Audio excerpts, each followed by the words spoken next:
பிரம்ம முகூர்த்த பூஜை இன்றைக்கோட 10வது நாளுங்க. நல்லபடியாக சாமி கும்பிட்டு முடிச்சாச்சு. இன்றைக்கி பிரசாதம் வந்து வெண்பொங்கல் தான் ரெடி பண்ணேன்.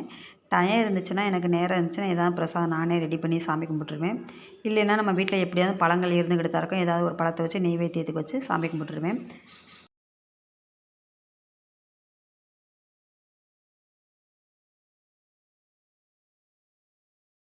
குபேரேந்திரன் டெய்லி நானே காலையில் போட்டுறதா கோலத்தினால போடுறது நமக்கு நல்லது. அதான் நமக்கு திருப்தியும் இருக்கும். நம்பர் மஞ்சளால் எழுதி ஒவ்வொரு நம்பருக்கும் மஞ்சள் குங்குமம் வச்சு பூ வச்சு ஒரு ₹5 காயின் எல்லா நம்பருக்கும் வச்சு விட்டு நம்மளே எல்லாம் செஞ்சு சாமி கும்பிட்றது நல்ல திருப்தி கிடைக்கும் நமக்கு. முதல் முக கடவுள் விநாயகர் அவருக்கு ஒரு பூஜையை போட்டு அதுக்கப்புறம் நம்ம குலதெய்வத்தை நினச்சி அதுக்கும் சாமி கும்பிட்டுட்டு அதுக்கப்புறம் தான் லக்ஷ்மி குபேரருக்கு நம்ம சாமியை 108 போற்றி சொல்லணும். குலதெய்வ கலசத்தில் என்னென்ன சேர்த்து ரெடி பண்ணியிருக்கோம், ஒரு 6 வாசனை பொருட்கள், பச்சை கற்பூரம், ஜவ்வாது, மஞ்சள் குங்குமம், ஏலக்காய், கிராம்பு இதெல்லாம் சேர்த்து தான் நம்ம ரெடி பண்ணி வைக்கிறோம். இதெல்லாம் மகாலட்சுமி உகந்த பொருட்கள், வாசனை பொருட்கள்.